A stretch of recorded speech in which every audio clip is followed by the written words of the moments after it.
Assalamualaikum warahmatullahi wabarakatuh. Kaifa halukum? Alhamdulillah. How are you today? I am fine, thank you. Anda semua, hari ini ketemu dengan Ustadz dalam pembelajaran tematik. Kali ini Ustadz akan menyampaikan tentang gagasan pokok. Sebelumnya, sudah kenal dong dengan Ustadz? Iya. Bagi yang belum kenal, yuk kita kenalan lagi. Perkenalkan, nama Ustadz Lilik Suryadi. Ustadz akan menyampaikan tentang gagasan pokok. Iya, tadi baru bilang ya, tentang gagasan pokok. Nah, sebelum kita belajar, kita perlu tahu dulu nih tujuan pembelajaran kita hari ini. Tujuannya apa ya? Yuk, kita simak. Inilah dia tujuan dari pembelajaran kita hari ini. Nah, yang pertama, siswa atau antum semua diharapkan mengerti apa sih yang namanya gagasan pokok itu. Yang kedua, antum nanti diminta untuk memahami atau mengerti bagaimana menentukan gagasan pokok. Anda tahu ya apa itu paragraf?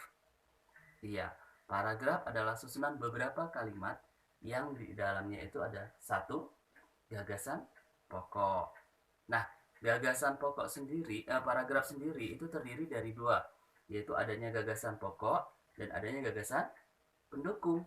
Lalu pertanyaannya, apa sih gagasan pokok itu? Nah, gagasan pokok ya, atau disebut juga ide pokok atau ide utama ya, itu sama adalah satu ide, satu gagasan yang terdapat dalam sebuah paragraf. Gagasan pokok sama dengan, karena ini banyak istilahnya ya, nanti ini sama aja artinya. Gagasan pokok sama dengan ide pokok, ide utama, gagasan utama, pokok pikiran. Nah, itu semuanya sama.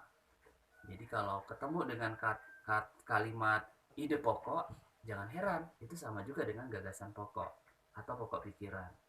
Nah, sedangkan gagasan pendukung sama juga maknanya atau artinya dengan kalimat penjelas. Iya, gagasan pendukung sama dengan kalimat penjelas.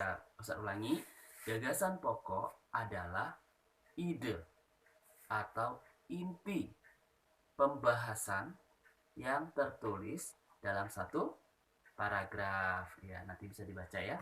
Nah, gagasan pendukung, tadi kan Ustaz bilang tuh ada gagasan pokok sama ada gagasan pendukung. Gagasan pendukung adalah kalimat yang menjelaskan gagasan pokok.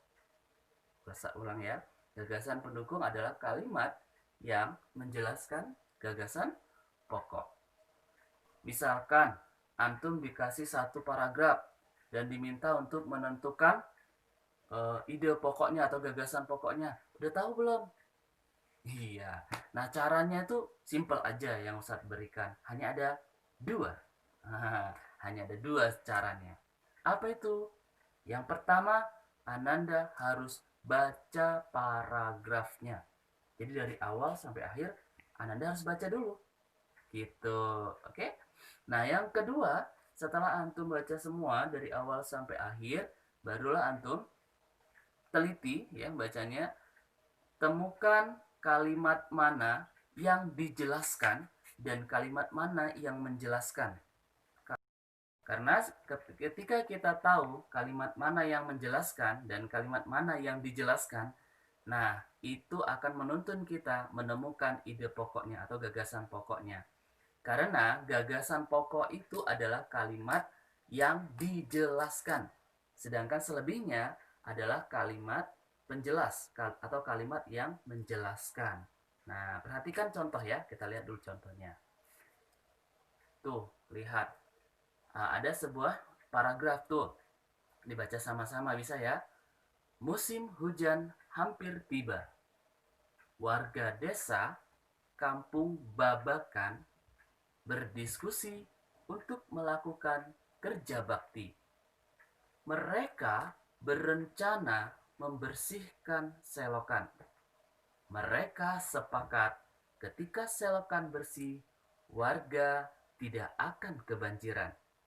Kira-kira dari paragraf ini ya, kalimat-kalimat ini, mana yang kalimat yang dijelaskan? Nah, sebelumnya Ananda, ada berapa kalimat sih dalam paragraf ini? Jangan-jangan Ananda lupa. Coba sebutin ada berapa. Tuh kan masih ada yang salah sebut. Berapa coba? Nah, itu tuh benar. Jadi kalimatnya itu ada berapa? Satu, dua, tiga, empat. Iya, empat aja. Tidak ada empat kalimat. Nah, dari antara empat kalimat itu, mana kalimat yang dijelaskan? Ustaz, gimana sih kalimat yang dijelaskan itu? Ya kalimat yang diterangkan. Ya, kalimat yang banyak diberi penjelasan-penjelasan. Gitu. Yang mana coba? Sudah dapat?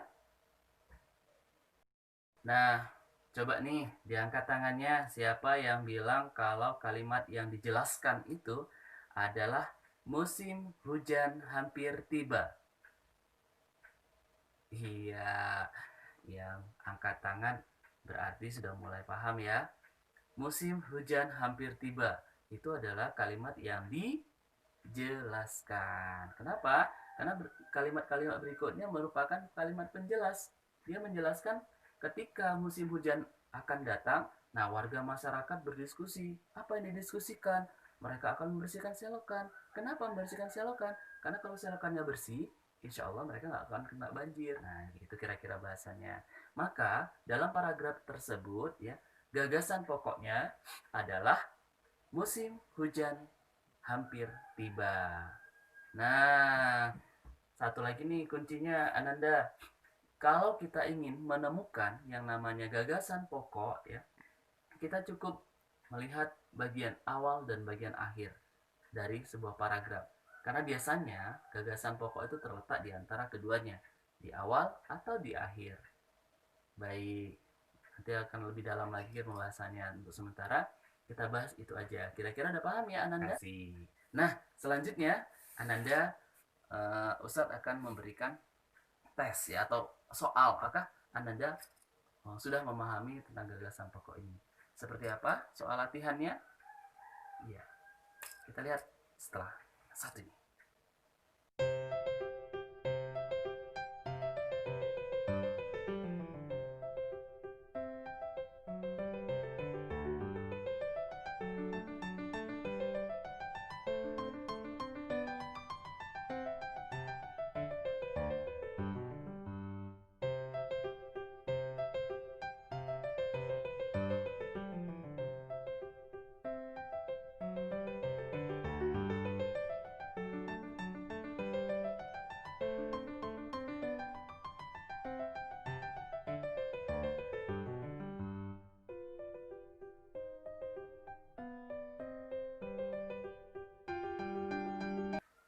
Afwan minkum, kita tutup dengan lafaz hamdalah. Alhamdulillahirabbil alamin. Dan doa kafaratul majelis. Subhanakallahumma wa bihamdika asyhadu an la ilaha illa anta astaghfiruka wa atubu ilaik. Assalamualaikum warahmatullahi wabarakatuh.